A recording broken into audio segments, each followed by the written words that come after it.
What did this computer? Hi Warren, how are you? How is everybody else? How are you guys? Hello, Kamran. Some new people as well. It's good to see all of you. Okay, just give us 2 to 3 minutes to set uh our to set the tech elements up. Hello, Marva. How are you? Marva was very upset that she missed last week's session. Marva, we missed you as well. We are so much used to having her all the time. Yes. She has till last week she had not missed any of our sessions. Okay.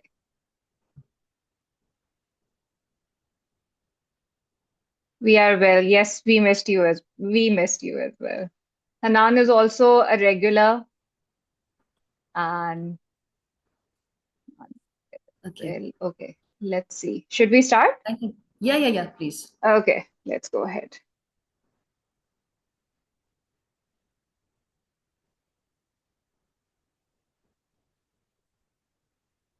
Um, All of you are able to see the slides. Okay, everyone. Good morning, good afternoon, good evening, wherever you're joining us from. Welcome to today's Skilling Future Workshop Masterclass.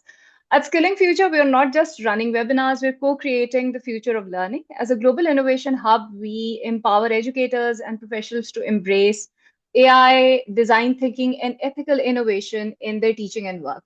Our weekly masterclass brings together change makers from around the world who explore hands-on strategies, emerging tools, and practical insights that fuel transformation and in education and beyond. In today's session, it's all about connecting the dots, AI-assisted research navigation tools. In a world overflowing with information, how do you sift, connect, and make meaning efficiently? This workshop will help you discover and experiment some powerful tools that can elevate your research gains. Whether you're diving into academic studies, planning a new research, or developing new ideas, it's not just about searching. This is about strategic discovery with the help of AI. So let's get curious, collaborative, and creative, ready to connect the dots. Let's dive in. So, uh, let me introduce you to to one of our facilitators, Ms. Shahida Rehman. She is the CEO and co-founder or the founder of Scaling Future. And she has been in the academia for more than 15 years now. In education leadership and innovation, she has spearheaded transformative programs, strategic mentorship, and cross-sector collaborations to drive ethical AI adoption in education. A global conference speaker and curator of AI in Action, Shaping K20 Education. That was an amazing conference.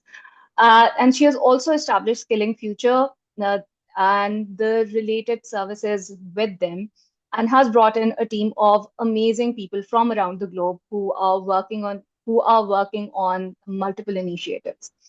At the moment, she is sharing insights on AI design thinking and education innovation. Her affiliations include Oxford's AIOU Research Hub, Perplexity Business Fellowship, and she holds certification from Microsoft, Arizona State University, British Council, and more. And she brings in a wealth of experience and is an amazing, amazing trainer. The second facilitator for today is me. I am the strategic programs coordinator for Skilling Future, and I bring in more than 13 years of experience as an educator. I've taught in multiple public and private sector universities in Pakistan. I'm also a country representative for Women Extension and have multiple certifications under my belt. So currently, I'm working on AI research and also a couple of other things as well. So the workshop agenda for today basically includes that we're going to talk about why AI in research is important, what are the different tools that we will be exploring, and what are the different considerations that we need to keep in mind while we are talking about AI in research. What we should consider, what we shouldn't, what we need to keep in mind while we're working in that. Why AI in research is basically it accelerates data analysis. It's going to help you enhance your literature review, and it is also going to support you with innovation and your hypothesis generation. Some things that we do want you to consider with AI in research is number one, it's about exploration and discovery. AI can assist you in identifying relevant literature, generating keywords, and mapping research trends. Uh, and the blank page syndrome that one would have earlier, AI has actually removed that barrier, and you can converse with AI, clarify your thought process, and think about, okay, what is it that I would want to do, so that you have a starting point. So you can use it for brainstorming research questions, comparing perspectives, and but you do need to keep in mind that human insight is integral. uh, and you need to and start off working on an area that you have a know-how of, so that you can see that whether the output that AI is giving you, whether that is correct or not. Because again, by the end of the day, AI, it can definitely hallucinate, can provide you with incorrect information. So you need to have some insight about the area that you're working on for to ensure that the ideas that are providing are accurate. Why again AI in research? That it's going to help you with workflow enhancement. You can organize your notes, format citations, build different cross connections, uh, gain your own clarity, and you can then also find time for deeper analysis and reflection. Again, do keep in mind, as I always say, that there is no fun fit all formula. Keep experimenting. Maybe a tool that we talk about today may not be the right fit for your workflow, and you might want to experiment with something else. Or the way that we have explored it, you're like, okay, I want to test out something else.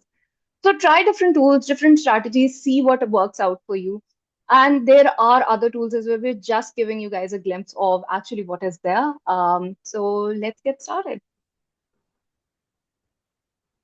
Ms. Shahida, let's start off with the research rover. Uh, Okay, I will take over from here. Thank okay, you. I will share my screen. Thank you, okay, Sana. Okay. yeah. So, before we formally start with this presentation, I would like to bring your attention to the summer courses which we will be offering. I hope, Sana, the screen is visible. Yes, the screen is visible. Okay. So we have a good news. We are going to launch summer courses for the educators and education leaders. And Sana will be sharing this document with all of you. We would like you to express your interest in any of these areas. We will be offering courses in these 5 areas, starting from AI fundamentals, ethics and responsible use, then AI enhanced productivity and workflow, AI in teaching, learning, and assessment, and then student focused AI integration, leadership, strategy, and impact evaluation. These courses will be facilitated and they will also be paid. But we will be doing these courses in a workshop style. Like, for example, these courses will be ranging from 2 hours to 8 hours, depending on the topic and level. Like, some of these courses are of foundation level, some are of intermediate level, and some are of advanced level. So depending on that, like for example, in a 2 hour course, it will be of 2 sessions. It will be the same thing, the way we do conduct our workshops. In the same pattern, these courses will be conducted, so that educators have plenty of time and option to ask questions and practice whatever we will be communicating, or whatever we will be teaching them, or whatever we will be demonstrating. So Sana will be, after this workshop, she will be emailing. Please make sure that you fill out the feedback form. She will be emailing you the list of these courses. So basically, you can say this is sort of a pre-survey. We want to analyze that in which courses you are interested to attend, and then accordingly, before launching the courses, we will be having a fair idea that what you people actually want from us. So that's it for the courses. Now I would like to proceed to our workshop. Okay. So first of all, here, Sana, can you just share the link of Skilling Future Innovation Hub I with am the going to do that. audience? I'm going to do Okay, that. now this is our official website, Skilling Future, and it has beside other pages, Skilling Future Innovation Hub is there. Now, basically, this hub has certain resources, videos, and also chatbots, which we have prepared, we have developed. I, along with my team, we have developed these bots. So we will be, in upcoming days, we will be having more sessions about how to use these bots, what are their functions, how you can use in your teaching learning process. But today I'm going to discuss these two bots with you. And I will be demonstrating that how you can use these bots to streamline your research process. So let's go to research Rover first. Now, any bots which are available on our website, when you will open them up, you will be able to see a brief explanation what that bot exactly do. And then when you are going to click this explore, it is going to take you to the link of the bot where bot is created. We have created all of our chat bots on BoodleBox. So in order to access our bots, it is important that you have signed up BoodleBox as well. So now, if I talk about this bot, this bot basically it is designed to guide students, especially students, and obviously teachers can also use it to conduct their action researches and all that. And it promotes information literacy, inquiry-based learning. Now, these bots, they interact in a Socratic style. They don't give you the entire information in one big workflow. Again, you see, now a question might arise that, okay, fine, we can also go to large language models out there and we can just simply ask them to do research thing or, help us in research process. Again, my answer is large language models, again, they are going to give you that much information. It will be, difficult for you to discern it and focusing things. Again, information overloaded. So that's why we have designed these bots so that, and they're again specific, they are made to do this task. So it is better to use these bots for specific purposes. Now, this bot is really good for initial brainstorming of the topic, especially what I have seen, because I have been supervising action researches in my institution. We used to conduct a lot of action researches. My teachers, my colleagues, they used to conduct, and I used to facilitate their researches. So the most common, problem starts from there. First of all, they're unable to find the research gaps or suitable research topic. Then if once they are finalized with the research topic, they are not able to, define the problem statement in an appropriate manner, and then write appropriate research questions. What we believe is that if your problem is not rightly identified, if your problem statement is not clear, and if your research questions are not well aligned and not, again, they are in harmony, so I think your research, it gets useless. It goes to the garbage.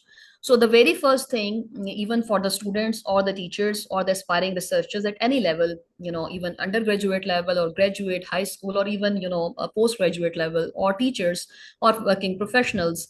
So the first and foremost is that you should have the right problem to solve, formulate, appropriate questions, and then move forward.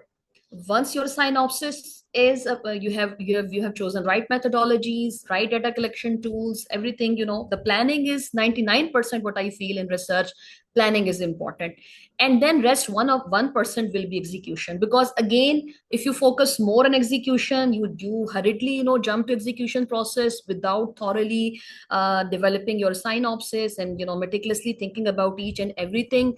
So you will not be able to get the desired result.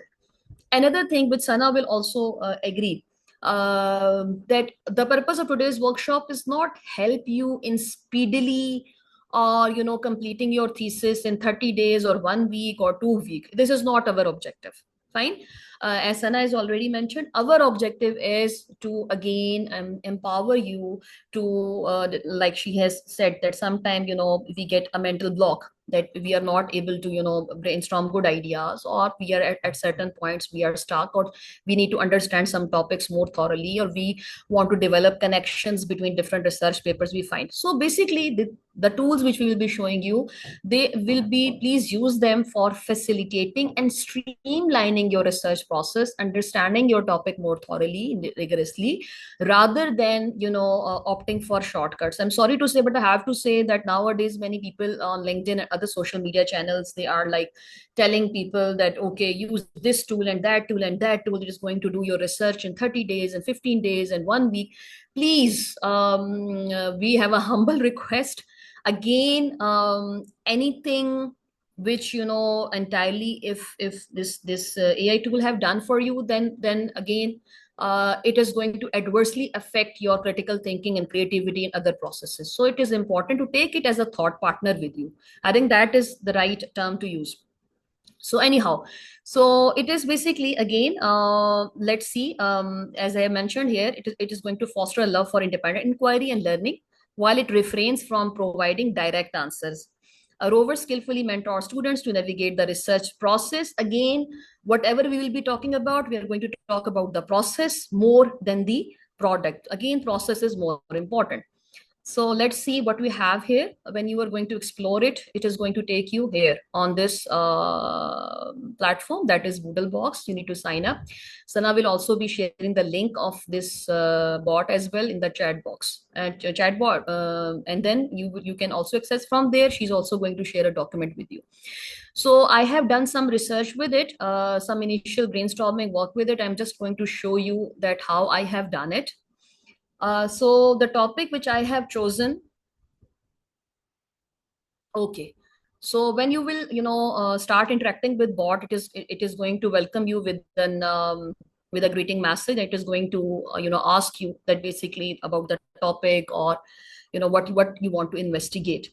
So I have asked it that I want to investigate, for example, the topic was impact of companion chatbots on the well-being of teenagers. Now, this was something because I have been reading a lot on LinkedIn and all that, so I thought that this might be a good starting point. So I've just asked it, about this topic. Now, what it has done, now it has given me the key areas, for example, for this research, which we can explore, that whether I want to go for emotional support, safe spaces, mental health support, or what exactly area in which I want to do research. So you see, it is going to help me in identifying different areas and what research angles can be there, what methodological approaches can be there. Sana, please also share the link of this chat, which I have done with this bot with the audience, so that they can also follow along with us. Then I have asked it, okay, now give me specific research questions. So when I've asked it, again, it has given me, different areas like psychological impact, social development, 3 questions for that, usage patterns. So I have read it thoroughly, and then I finalized, and I said that, okay, I'm going to focus on the psychological impact. So you see that the way it is narrowing down the topic for me. Again, sometimes we get very, very ambitious while we are deciding about our research topic, and we want to do research on each and every aspect of that particular topic on this earth. Again, this approach is not right, because when you are not focusing on one thing and you start focusing on so many things, again, there are higher chances that your research will be rejected, even at the synopsis level. And then even if you are able to get your synopsis approved, later on, during defense and during the entire process, you yourself will be suffering. So it is always important to stay very, very focused. So you see, now it has 3 questions in this psychological impact, and then for each question it has given me what methodological approaches I can opt, what could be the key considerations, right? And then the same process is done for all. Now it has helped me that, okay, which type of research methods I can opt for doing this research. Now even what I can do is that even I can pick even one question from here, rather than focusing on all these 3. I can also pick up one question, and then I can further develop my entire research on that. You see, it has also given me the research considerations. Now you see, whenever it is going to give you an answer, It will not be a very long answer. It will give you concise answer, but then it is going to ask you some further question. See, for example, would you like to elaborate on any particular aspect or discuss potential challenges? So it gives you, again, the next step as well. So I've asked it, okay, give me challenges and limitations. Again, it is very important to, understand whatever topic you choose, its limitations and all that. So it has given me again that, okay, what could be the possible limitations and all those things, you see.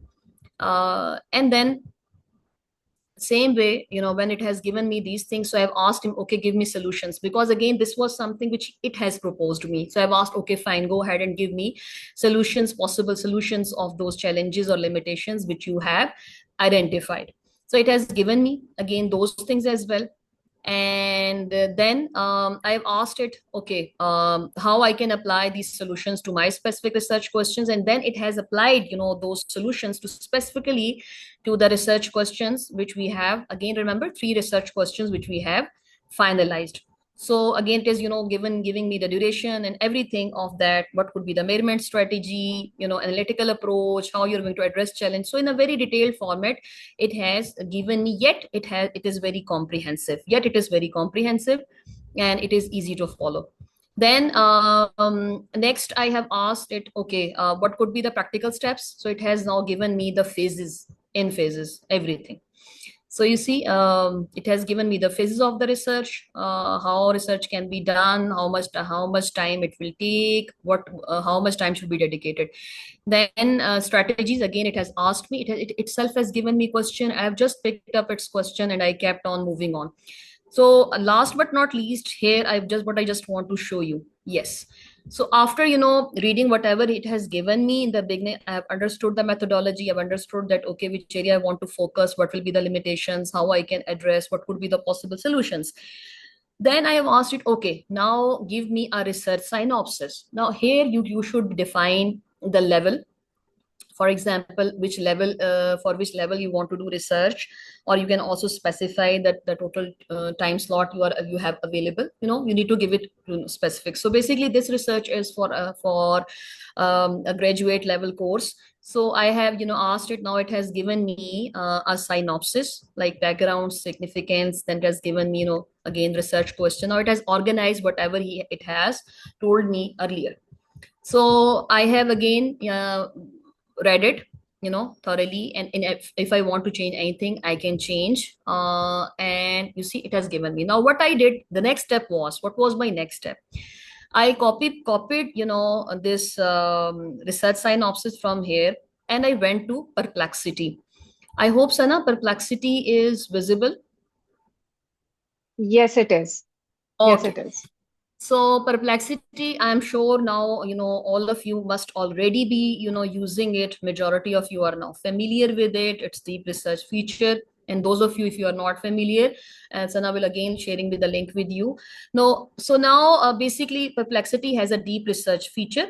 So what I have done is I have just simply, again, there are 2 options. I can also upload a document of my research synopsis, or I can, simply copy paste here in this window. It's fine. And then I have not chosen the search thing. I have chosen the research tab.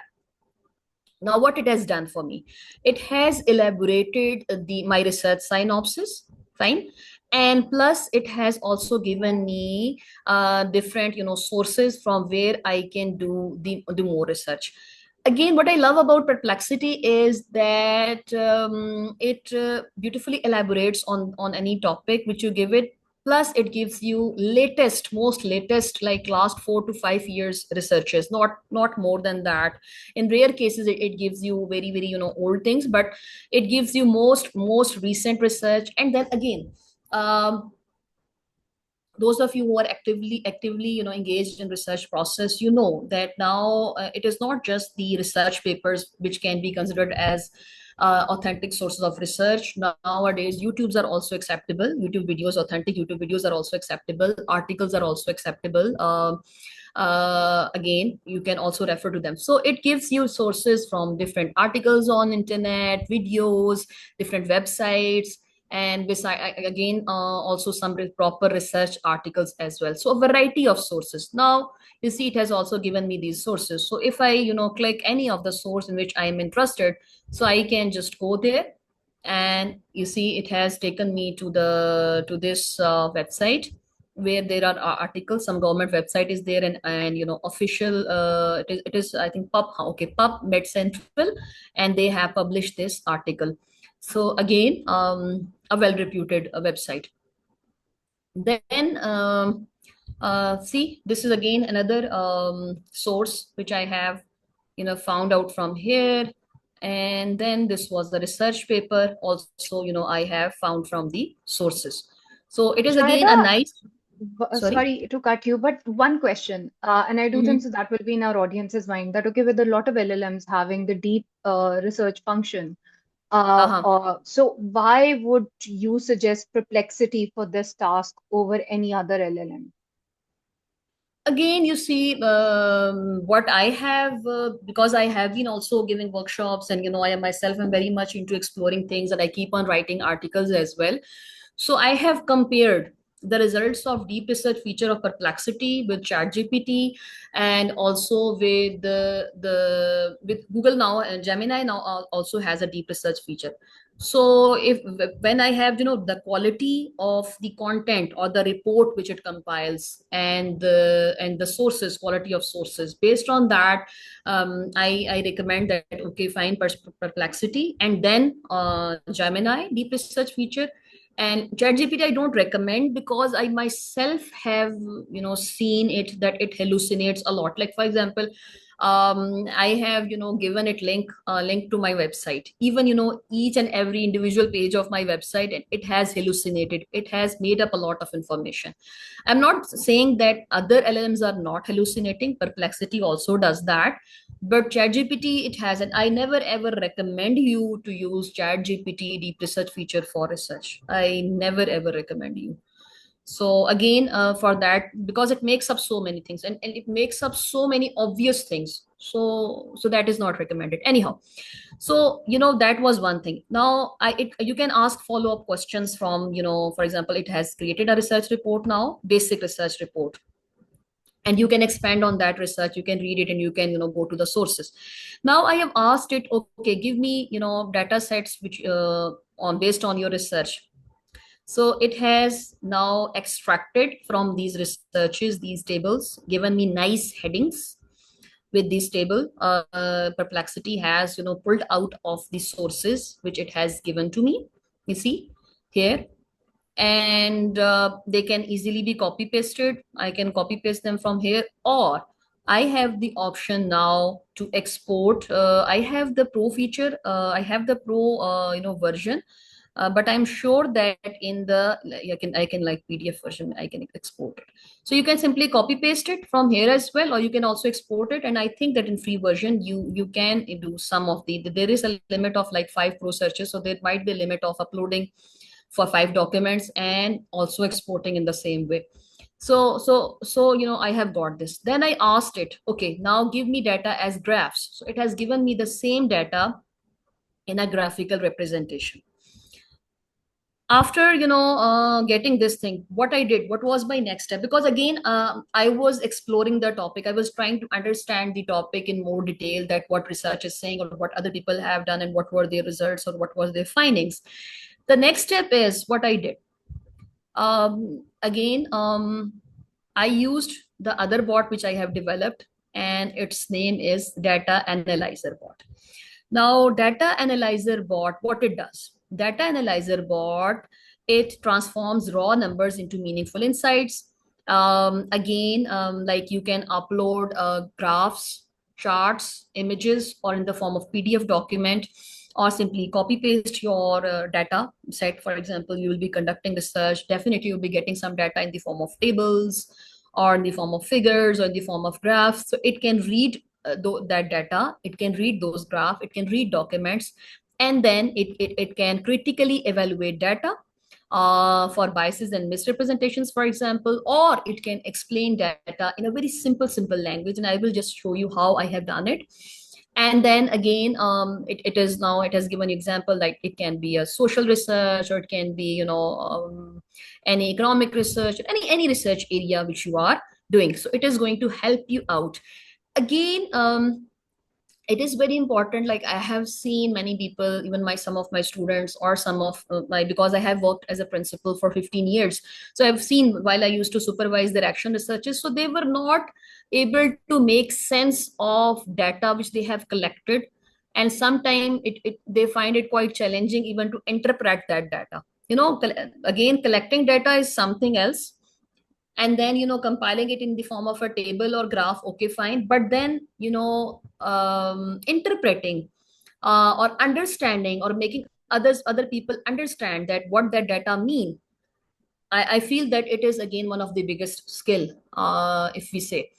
So what I have done is that I have taken those that data from there, and I've asked it, okay, now interpret that data. So first of all, what I did, that the Perplexity, I've copied tables. I've started copying tables, which I have found on Perplexity one by one here. Simply, I just copied and I just pasted here, and it came here. And then you see it started explaining me that what that data says, what is the meaning of that table, what is the meaning of those percentages that are mentioned over there. So you see, for example, here, overall trend, it has given me an analysis. Then the best thing about this bot is it is going to then ask you some follow-up questions, that okay, fine, now I have just given you basic interpretation of this data. Now what else you want to do? You want to explore any specific metric, you want me to explain the differences, or you want me to help you identify other patterns in similar comparison data. So then again, you can choose your pathway, or if you don't want to go with any three questions, you can ask your own question. So for example, I have asked, okay, fine, explain me differences. So it has, started explaining me the differences in detail. Again, it has asked me certain questions. Again, I have picked up that, okay, fine, give me more explanation, because at some point I was not able to understand the data. And again, sometimes we feel that we have understood anything, but when you start, asking the bot, or when you take its help, you find, oh, I have missed this thing, or I have misunderstood that particular aspect of data. So again, it is really a nice way of understanding data in detail. So you can do it. The other thing which I have done, okay, I have then experimented with another, table. I have just copy pasted, and it has given me.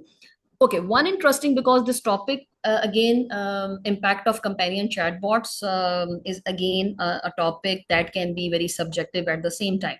So there was, some sources, again, based on that report which Perplexity has given me. There was one interesting, aspect, was that about Eastern users and Western users. Now all of you us are from different culture. Again, this is a very, very sensitive thing, very, very sensitive thing. And mainly, nowadays, Warren is also here with us. It is also his field of interest, that many things are being misrepresented as far as, cultural things are concerned. Sometimes, LLMs and these AI tools, they have this tendency of bias towards certain cultural ethnicities, or these type of things. So again, when you are talking about any cultural differences, especially in the research, so again, it is very, very important to be very, very careful, use a very, very careful language. Like, for example, I've asked, discuss how to interpret this data while avoiding cultural stereotypes. So it has given me, okay, you can do this. For example, it has started giving me ways that how you can, quote your research findings. See, and then again, for example, it has given, instead of saying Eastern users are more emotional, how you can write it, the data suggests Eastern users in this sample expressed emotions more frequently in their messages, which might reflect different cultural norms around emotional expression. So you see, instead of just saying that Eastern users are more emotional, again, that thing is not appropriate. So it has said that you can rephrase the same thing in an appropriate manner, in a culturally sensible manner. Again, this is where your intercultural competence or digital citizenship comes in these skills when we talk about. So again, it has given me certain questions. Okay, what you want to do? So I have again asked it, okay, give me a balanced visual representation. So you see, it has given me that careful language choice, avoid this, instead use this, avoid this, instead use this. So again, this is something, although it is itself is the chatbot is powered by LLM, but again, how you use things, how you use, any tool, it depends. And it predicts also its answer, and also affects on the answer of any tool which you are using. So you see, it has given me a template that how I can present data. And then I have asked it, okay, now fit in these principles it has given me, and I've asked it to fit in the interpretation in these, keeping in view these principles. So you see, then next, what else you can do with this bot? I would just quickly like to go down. Next I did was that I have, okay, just let me see. Okay, next I asked it to, I asked it to interpret graph for me, for example.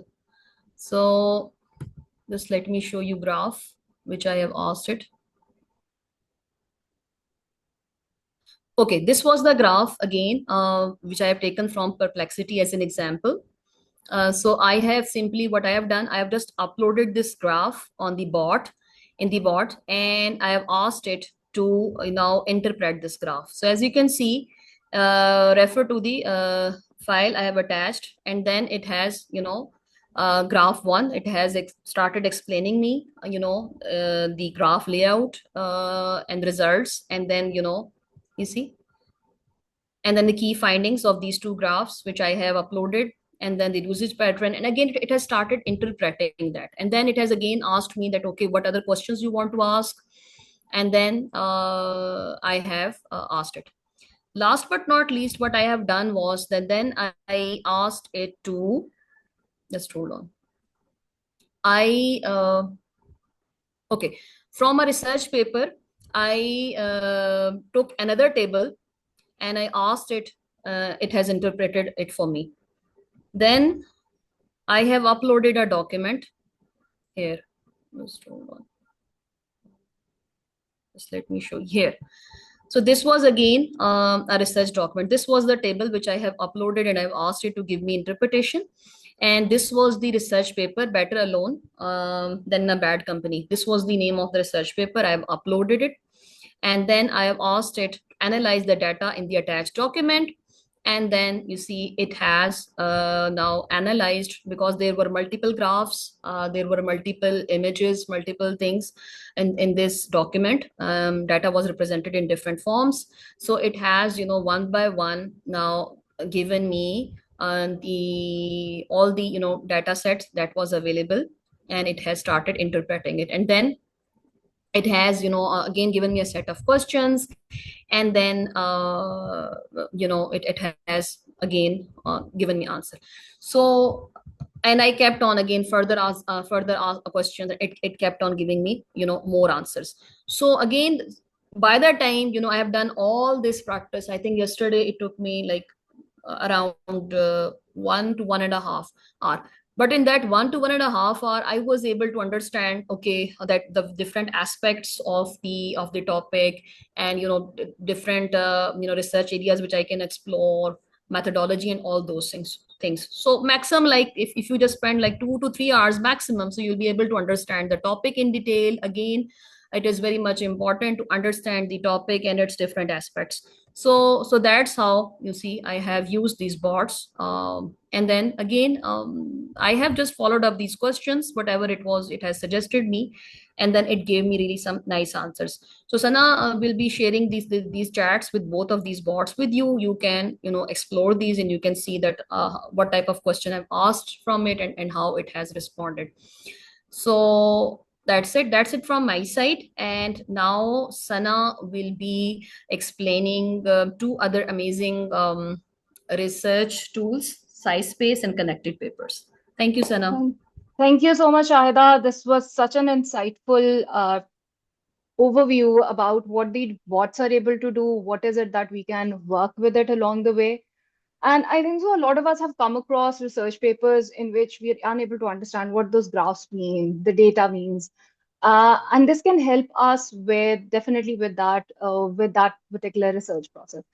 Um, okay. So the first platform that I'm going to show to you guys is SciSpace.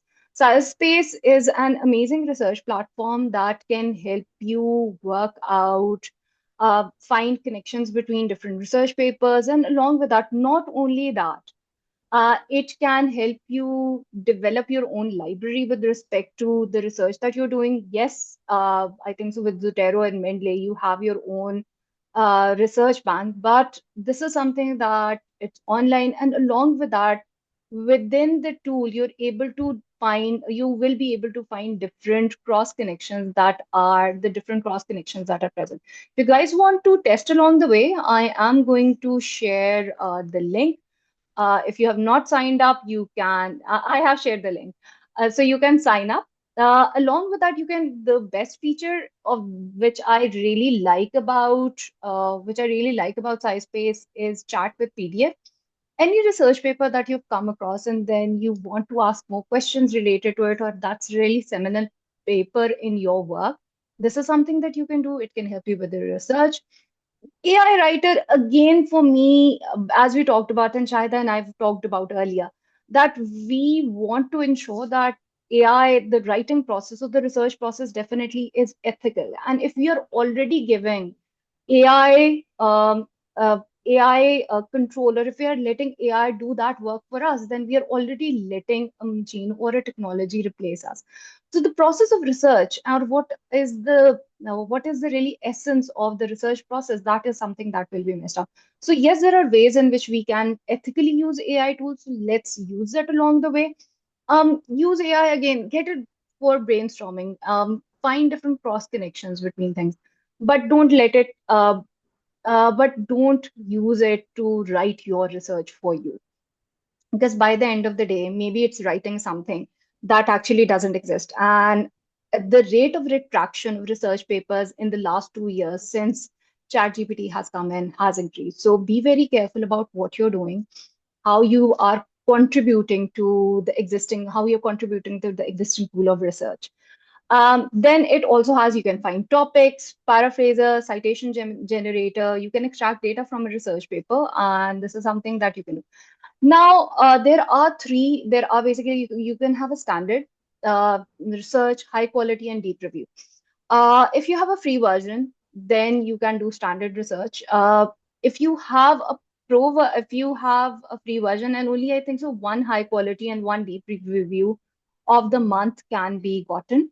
So, but I think so, the free version can get you started off in exploring whether this is a tool that whether this is a tool that you would like to explore. Is it something that you would want to? Is it something that you would want to invest in?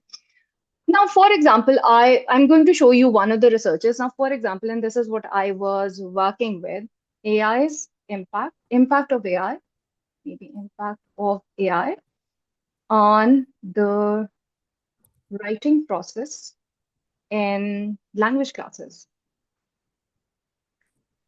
And it's going to search and it's going to give you a few questions that, okay, is this something that you're looking at? What are the potential benefits? Can AI assisted writing? You can choose one of that, or you can go ahead with the query that you had written. Okay, for example, if I have selected this, then it is going to search. And this is the window that it is going to generate for you. Answer from the top 5 papers will be generated in what way that it's going to give you insights that, okay, positive impacts, what are the different concerns that are present, and it is going to provide citations along the way that if you want to open that research paper, the PDF of the research paper is available. If it's an open access paper, then it is going to definitely open up. If you click here, then top 10 is definitely something in premium. Again, get started off with 5, and then you can see that, okay, whether you would want to go ahead or not. If you come below, you would see that, okay, the insights from the top from 10 papers is present. And here you would see that, okay, the different columns are there. Now, because I was working on it earlier, so about this is what I basically want to show you. That okay, all of the research papers that are listed here that are relevant to the query that I have posted, the the paper and its insights, who the paper is by, whether a PDF is available. You would see that okay, this is there. That okay, whether a PDF is available, you want it in podcast form. And again, I think so the podcast version can be, the podcast is available for the premium in the not, it's not available in the premium version. But if you really like something, put it in a notebook LM, and it can do a really very good job of creating a podcast for you. Now you can add in columns. Now, for example, you feel like that, okay, you want to see what are the research methods that you've used. And there are, again, a lot of elements that are present. Click on that. For example, what are the methods that it has used? It will give me that. In the free version, there are 5 columns that you can add. And you want to see that, okay, you want to see what were the results that you had with the research methodology. What are the results that they had gotten? And along with that, if there is any research gap, because again, the research gaps helps you understand that, okay, what is present. Okay, a lot of research papers end up talking about what is the future research element. Is there any application? What was the problem statement? Or maybe I want to also have a look at what the problem statement was. What is it that they had identified? So you can keep on adding columns, and it's not just that the one column that you add that you cannot remove that. You can remove any column, and then you can add things along the, and then you can add things along the. So, for example, with this research paper, they've talked about that. Okay, they took a qualitative approach, and the data was collected through semi-structured interviews. What were the results? That okay, this has improved the research gap. It has talked about the research gap as well, and it has showcased that okay, what are the influences, what were the problem statement. And as you move down, you will be able to figure out that okay, what is sorry that what basically was the process, what were they working with. You can also, as you move forth, sometimes with the literature review, you may want to look into that, okay, what's ongoing. This is, they have talked about that, okay, this is a research paper. Again, you may have to request the PDF for it. That is not available that day. And then you can load in more research papers as well. And it is going to do, and again, all of the insights are going to be there. If you want to add and ask the related questions, some set of questions are present here. You can ask those, or you can ask some, other questions, or you can ask some other questions along the way. Another function that I actually want to show you with this is you can chat with the PDF.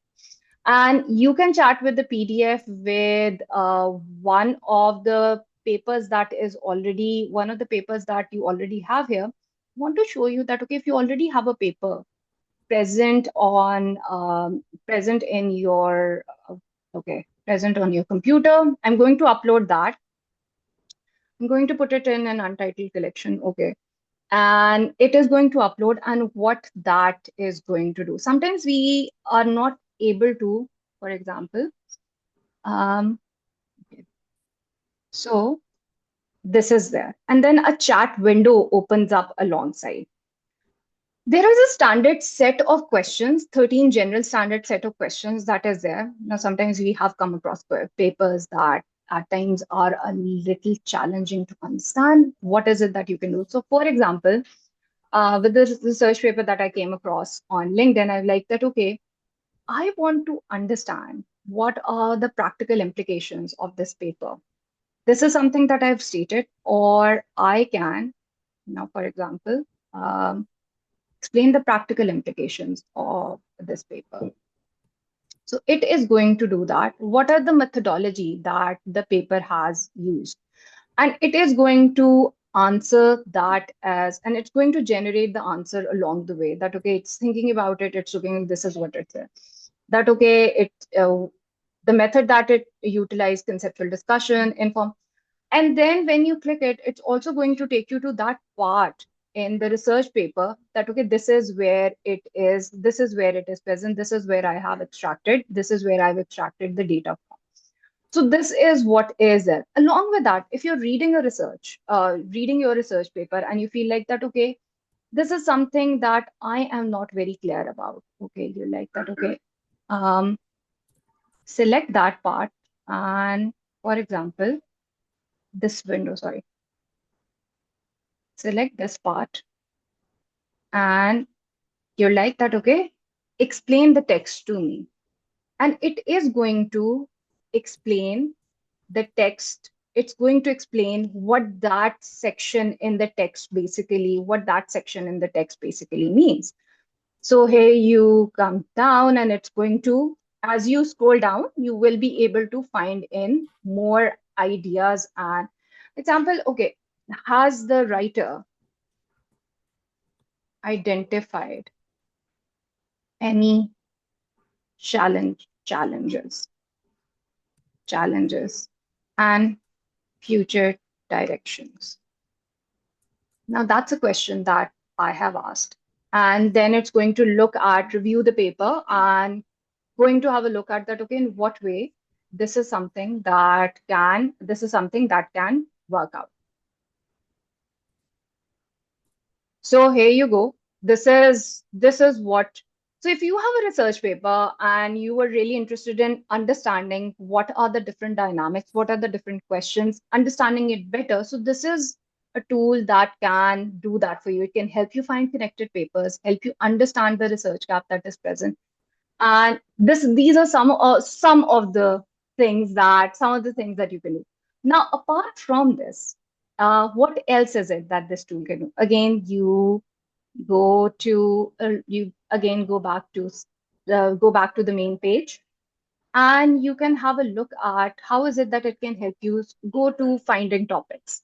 Now, I'm again going to AI in writing classes. And maybe I want to have a look at this question, and it can help me find other topics that, okay, what are the different things? And then some of the time it's going to take a little bit of time. So it can help me find relevant researchers, relevant topics and papers, and then help me see what are the different things that can be worked on. AI assisted topics are there, automated essay scoring, and then relevant researchers. What are the relevant researchers that are present there? So again, any tool that is present, have a look at in what way this tool can work out for you. Just let me know if you feel like, have you used the tool earlier? If you haven't, in what way do you think this is a tool that can work out for you? Now, citation generator is also there. If you're not using a reference generator, or if you're not using a reference management software and you have come across a citation and you want to create a reference, you can basically select the citation style from here. You can put in your URL and then create it. You want to add it manually, again, it is going to do that for you. You can extract the data, and I've heard that it's academic AI detector does a good job as well in terms of looking at whether any work that you have generated is AI generated or not, or what percentage is there. So the rate of false positive, from what I have seen, is low with SciSpace. One more thing that actually I wanted to show you with the chat is, which I forgot. Okay, within the chat, within the setting option, you can have a look at whether you want the response to be concise, medium, detailed. What tone do you want it to be? Now, for example, you want it to be you want the tone to be academic. You click academic, put apply, and it's going to regenerate the response with respect to what is it that you guys wanted to have a look at. So have a look at what's the difference. The writer has identified, and this is what, and then it is different than the simple tone that you had, identified, the one that you had identified. You can save it to the notebook. Any questions that you have, any queries that you have, any brainstorming that you were doing, and you can work with it. Again, explore the tool, have a look at how it's going to be effective in your workflow. For me, it's really very, I really enjoy using it. If somebody asks me a certain research tool, this is a tool that I showcase in my trainings, and I suggest it to people because it's a good place to start off with. It gives you a good start to having a look at the research. Um, there is one more tool that actually I want to show you. We may go five. We will be on time. Just let me show you the tool and in what way that is going to be, in what way that is also going to be workable. Okay. Okay, I'm going to share again, going back, sorry. And Sana, in I will this, share the link. You can proceed. okay, I am going to share connected papers. Now, the good thing about connected papers is that connected papers showcases connected researches uh, with the research work that you are the with the research work that you are actually working that you want to work with. Now, for example, with the one that I basically had, or the one that I was working with, we can pick up a research paper. We can pick up a research paper from there, and we can have a look into how that is working out. I've shared the feedback form as well, and you guys can have. Let me just have a look at the setting. It is supposed to. Okay. Please fill in the feedback form because it helps us send you your, because it helps us with yeah, sharing your certificate. Okay. Coming back to connected papers, what connected papers is really good at, it is helping you find connection with other research papers in more of a visual graph format. Now, for example, I have different research papers that I've opened up related to the research basically that Shahida was working on. Now I have this DOI. Let's pick it up from here. And I'm going to go back to connected papers. I hope so you guys can see the screen.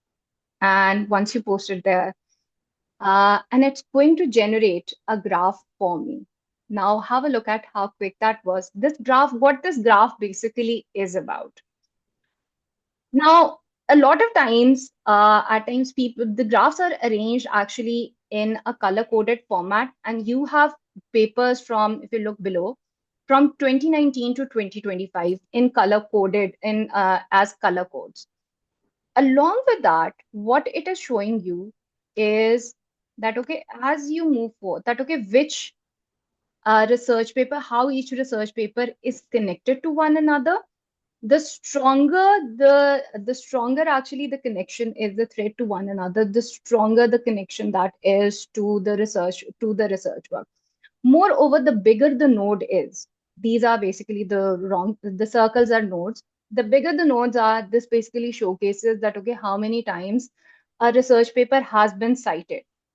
Now sometimes these citations take you along the way in terms of thinking about, okay, this is what I want to have a look at. That seems to be because if a lot of people have cited it, is it something that is central to my work? Do I want to have a look at it? Now, along with the graph paper, you'll see that, okay, these are on the left side, along with the seed paper. The seed paper is the origin paper that we have. There are other papers along the way that have been listed.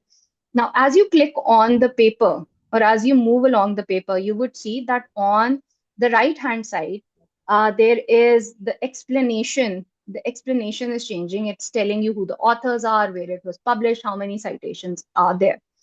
Along with that, related to your seed paper, if you click on this prior link, it will tell you which are the prior works that are there. For example, if you're clicking this, it will again, and if you see that, okay, if you click on a research paper here, and it is the research papers on the left-hand side are turning blue, it means that these are the papers that are somehow connected or cited in this research. Now click on the prior again, and when you go back to your graph, you will see how these papers are interconnected and in what way these papers are, how these papers have a certain link. Now, along with the prior one, you will also find derivative works as well. Click on the derivative work and you would see that, okay, the title, what is the title and in what way the certain title, which year it was published in, how many citations are there, what are there any graph references that are present, and along with that, you can filter the information. Is there a PDF available? Which are the open access one you want to find out, and you want to find out more information related to it? You can always click. You can open up a new graph. In the free version, I think so, you can make 5 graphs per month. And I do think so. Its monthly subscription is also quite reasonable.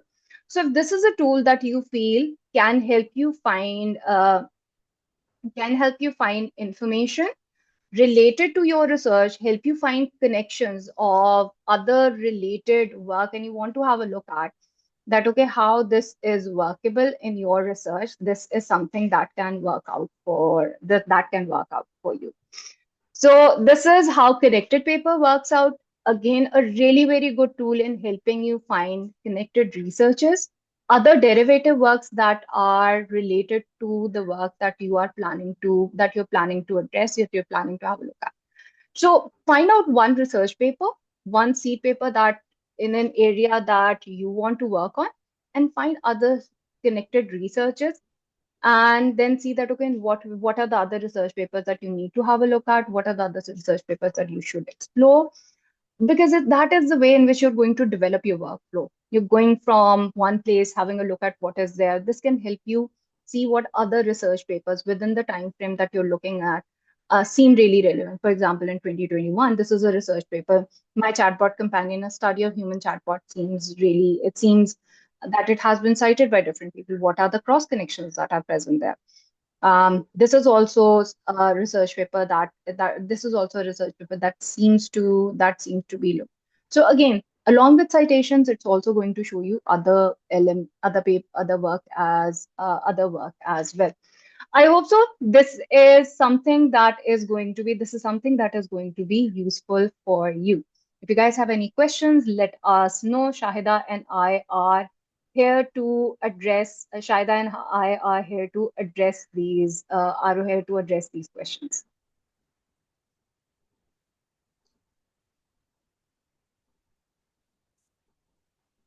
Thank you. Shahida, there was a question by one of our participants, and she basically asked that if ChatGPT and Perplexity, if we are picking up data from ChatGPT and we are doing the same with Perplexity, why do we need to go to Perplexity?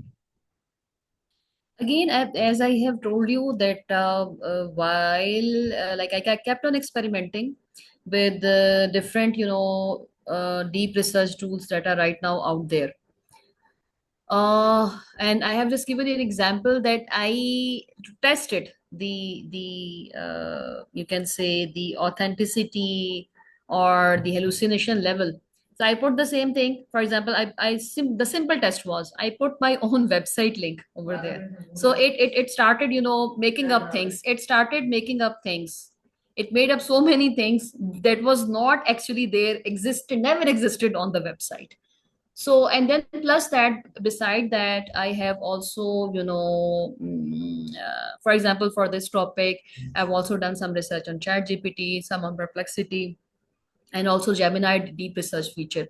So again, the way, Perplexity extracts information from different sources, and the way, it plotted, I really like that. And again, the quality of sources, it is again very important. Sometime ChatGPT can make up the resources. Sometime, even if it give you the right sources, they might not be that much relevant, or even if they are relevant, they might not be of that much high quality. That is again my personal experience. And again, sometime it happens that one LLM is good in a certain field. For example, ChatGPT, you can say it's really good in coding, and excel in nowadays excel in image generation, and certain other aspects.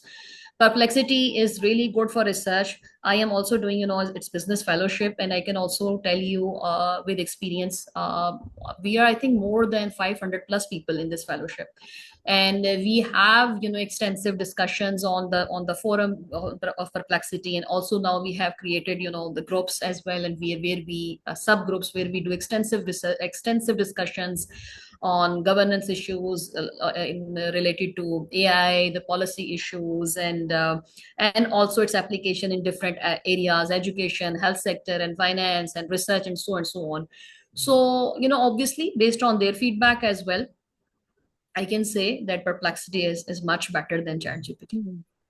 And there was another question someone asked in the chat was regarding the translation capability of bots, which I have shown. Yes, they are very much capable of. I have tried out the translation of its outputs in different languages, major languages, Arabic, German, French, Spanish, and also Urdu, which is our national language.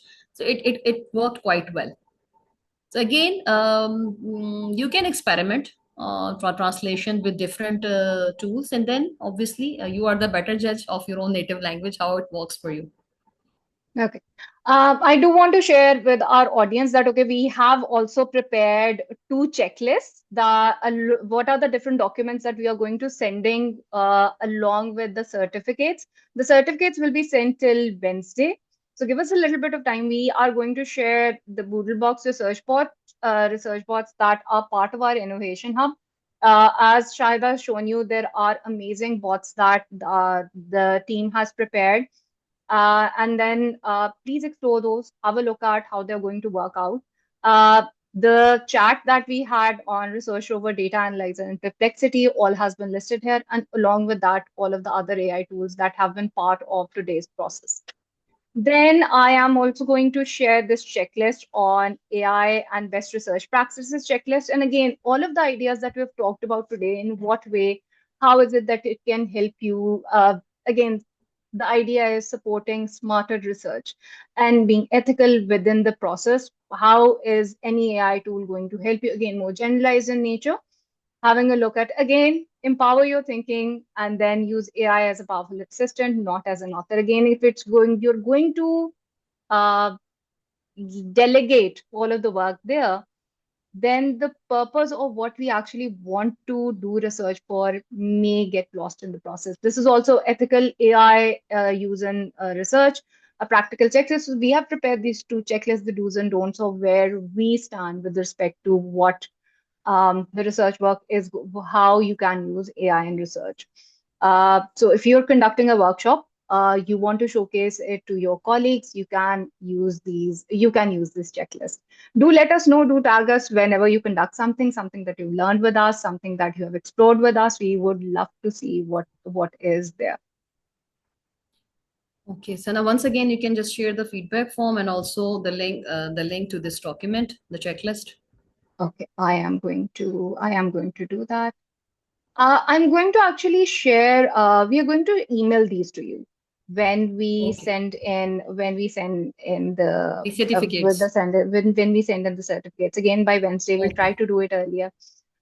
Usually a lot is ongoing. So if you guys have any questions, we would love to address those. If there was any research tool that you would want to have a look at, if you would want us to explore that in an upcoming workshop, we can even do that. Thank you so much again, everyone, for joining us for another workshop. Thank you for the audience for being really amazing, asking questions, being very interactive, and letting us know that, okay, how you have found today's workshop. Okay, Rafia says that, okay, we should try 𝗔𝘀cify AI for next one. Definitely, we're going to have a look at that. If there are any other tools that you would want us to explore, not only in a research, but also any other workshop that you guys would want to have a look at, we can look into that element as well. Thank you so much, everyone, for joining us. We would be back with another amazing workshop next Saturday.